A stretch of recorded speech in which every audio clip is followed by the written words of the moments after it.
I never realized how good a singer Sporty Spice was. I didn't realize that she was actually holding that down. A boy who thinks he can. She was killing it. She was holding it down. You are about to enter the courtroom of the Honorable Judge KennieJD. Does she have any movie critic experience? No. Does she have any authority? No. But they gave her a show anyways. The movies are bad. The cases are good. The rulings are final. This is in defense of. Hello, everyone, and welcome to In Defense Of. I'm your host and your judge, KennieJD, and on this show, we talk about movies that got bad ratings from critics or bombed at the box office. And as the only person in this room with a gavel, decide whether or not they deserved it. If you saw our last video, we were talking about 1998, if I recall correctly. Dance With Me with Vanessa Williams and Cheyenne. Really hot.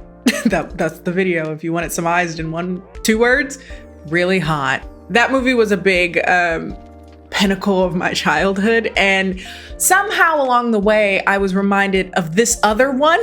And apparently people didn't like that one either. Y'all just don't like good things, apparently, from the 90s. So I figured, okay, here's another thing I have to bring to the masses if you don't know it exists. And I also have to defend it if you do know. Because again, if you know this movie exists and you don't like it, you don't like good things.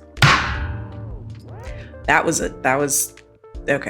aggressive. Today we will be ruling over Spice World, 1997 or 1998, depending on what country you're looking at. And I'm just gonna go on record and say, if you don't like this movie, you either A, have never seen it, which you shouldn't have an opinion then, or B, you're a bitch.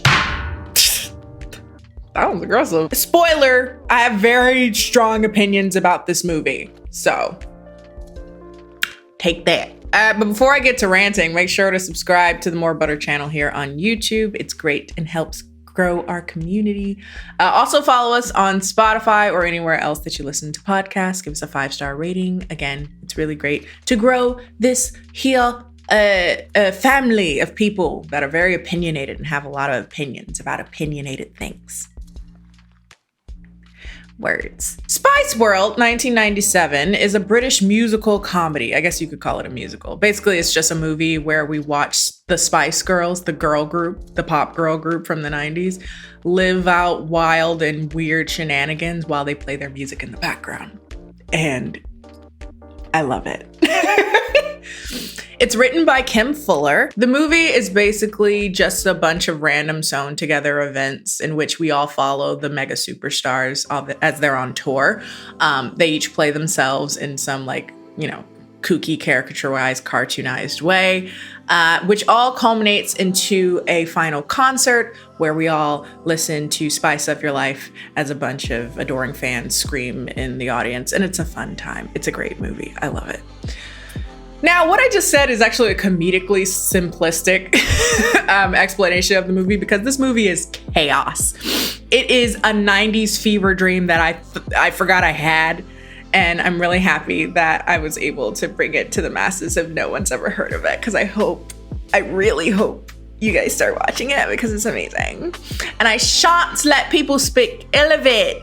Absolutely not. Side note, would it be really annoying to have an accent through the entire movie, especially because I've been told that my British accent is just a hair off unnatural, so it's actually more annoying than someone that's really off.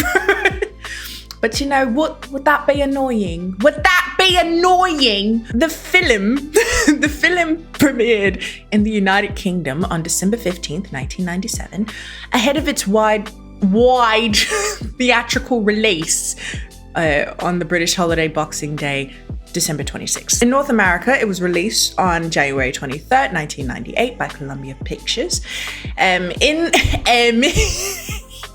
Crumpets. Okay, sorry.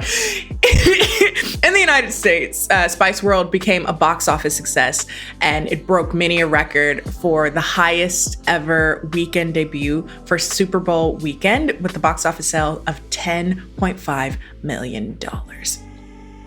The film grossed over $100 million at the worldwide box office and only cost about $25 million to make, which is profits.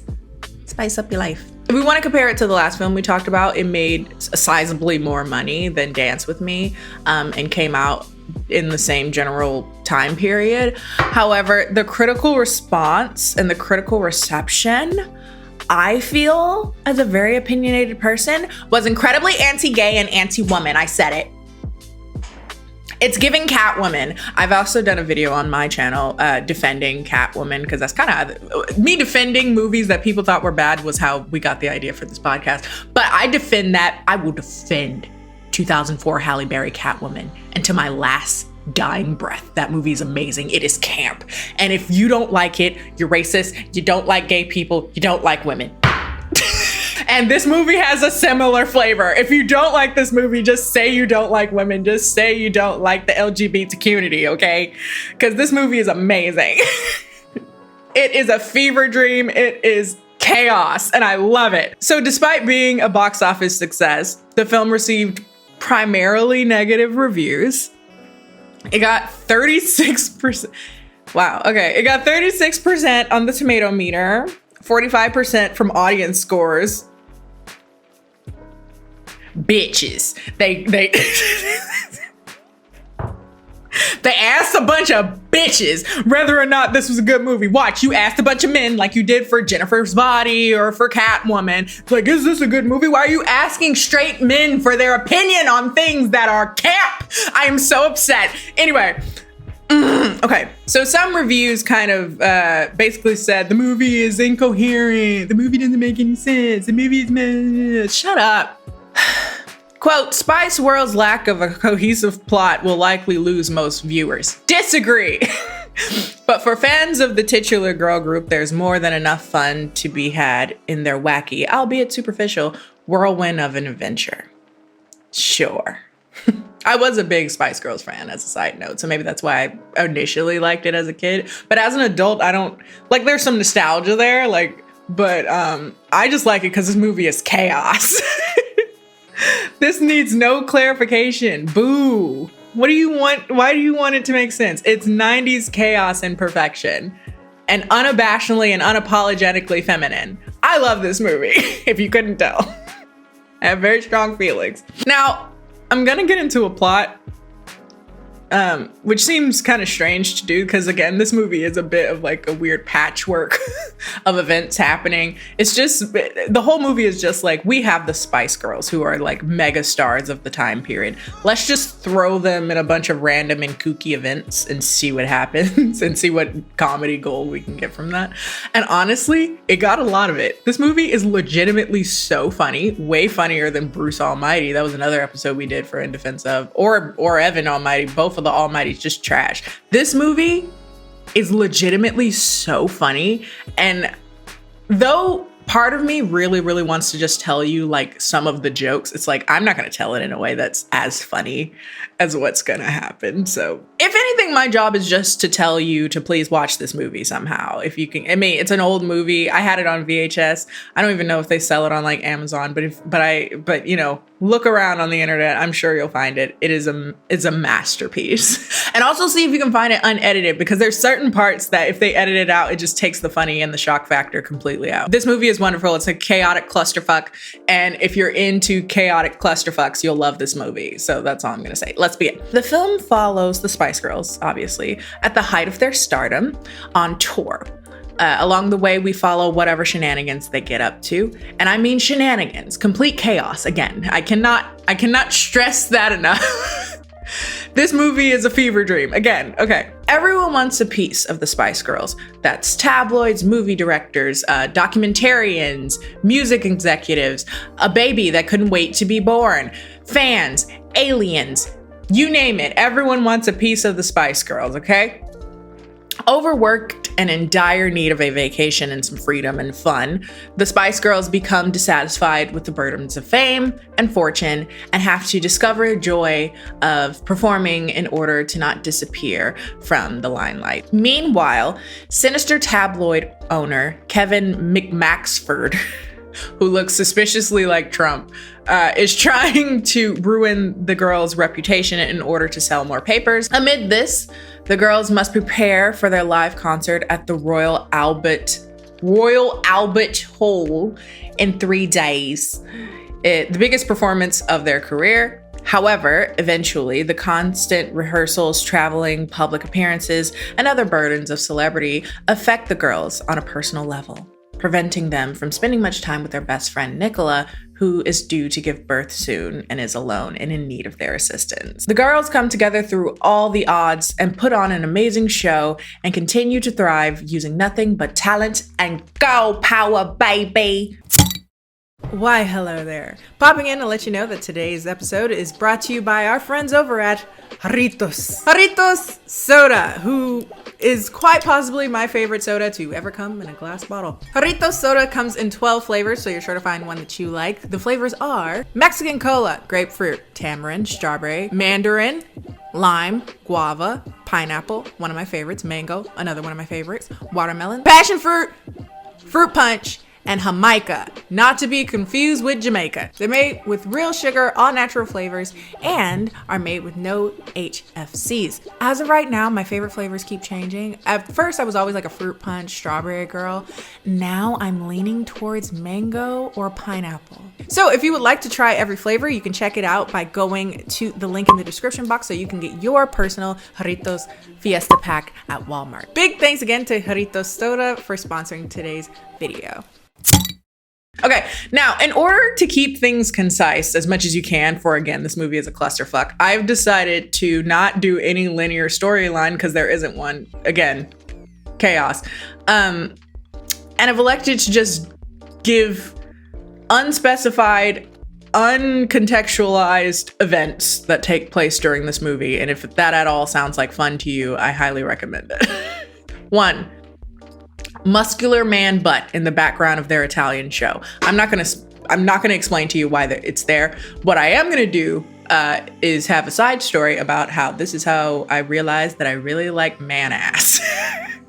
When I was a kid, my cousin, who was maybe a year or 2 older than me, he was like want me to watch him play like football games, like on the PlayStation, like the first one or the second one or whatever, and then make me watch like the Super Bowl with them and whatever. And I didn't give a fuck about sports, but what I did like is boy butt. Essentially, I am Tina from Bob's Burgers, and it started very early, so good to know. I turned into quite the personality. They meet aliens who are also fans of the Spice Girls. Sign their bellies. Gary kisses one. One tries to grab Mel B's titty. Even male aliens are our weakest link. It's good to know. There is a music boot camp, which looks like so much fun. Oh my god, where they're like doing the like training for the concert or whatever. Never give up on the good times, gonna be in the state of man. Everybody gets dressed up in camo wear and does the obstacle course except Victoria because she's too posh. So she's always wearing like really skinny heels. I don't know how people walk in those. Quite frankly, I think I would just bust my ankle. Living it up on the good times. Sorry. Sometimes I wonder if I just have like one of those you know those like wind-up toys with monkeys with symbols? Sometimes I feel like that's my brain just operating on whatever is left in there. Anyway, some kids nearly drown and luckily they can save them. They go to a club with a pregnant friend who nearly gives birth in their tour bus. They drive said bus in a high-speed chase in which they drive over a lifting bridge at 70 miles per hour, or at least they say they do that. It's a funny joke. I'm not going to explain it. I want you to see it for yourself. And they also find a bomb. They sing all my favorite Spice Girls songs, ones that I forgot about, ones that I didn't. And we have a great time, except for realizing that some of the lyrics of Spice Up Your Life did not age well. Something about Tay Man from Timbuktu. I'm not going to explain further.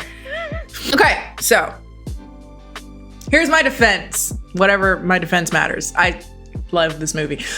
This movie is funny as fuck, like legitimately, and a lot of the comedy aged really well. Some things not so much. Again, lyrics from Spice Up Your Life, not great. And also like some of the situations they put Mel B in, partially her being coined as scary spice is probably not great either. But if you can like swallow the truth that this is a movie from the 90s and that some things aren't going to age great, the rest of it is hilarious. This movie is really fucking funny.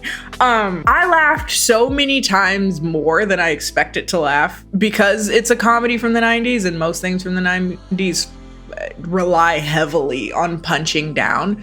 And again, there's some things that are kind of like, that didn't age great, but there's not a whole lot of jokes that are so explicitly like malicious.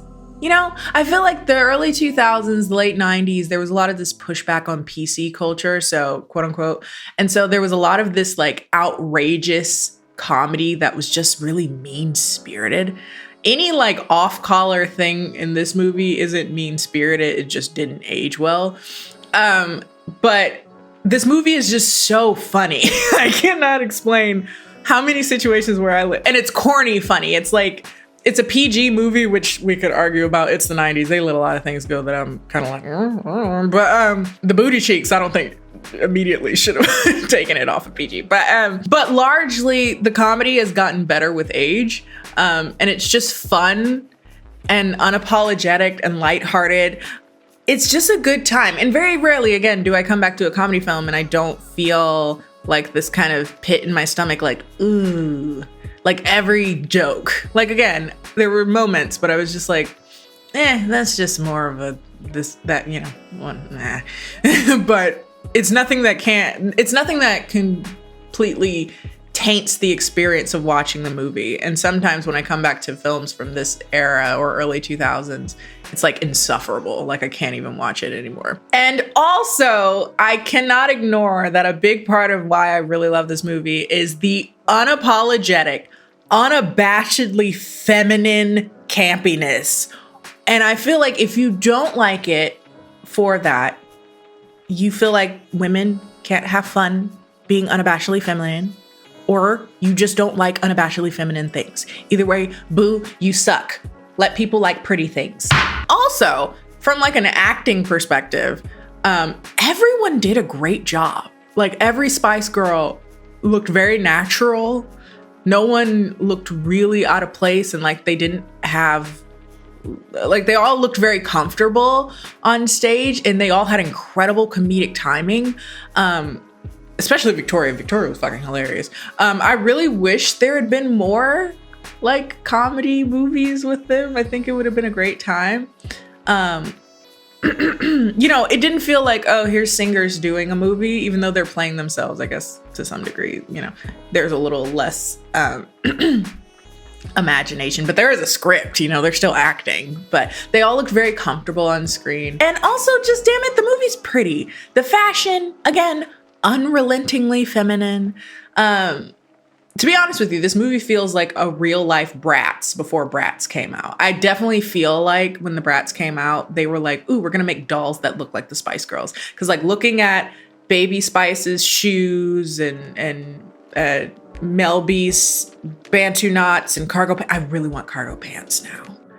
After watching this movie, I was like, bitch, I really want the platform sneakers and some cargo pants. I grew up a very unabashedly feminine child. I was just chubby, so no clothes fit me. But now living out as a 20 some odd year old woman, I would really love to like buy all the clothes. I'm gonna put my hair in Bantu knots once my edges come back. My edges are a little rough right now.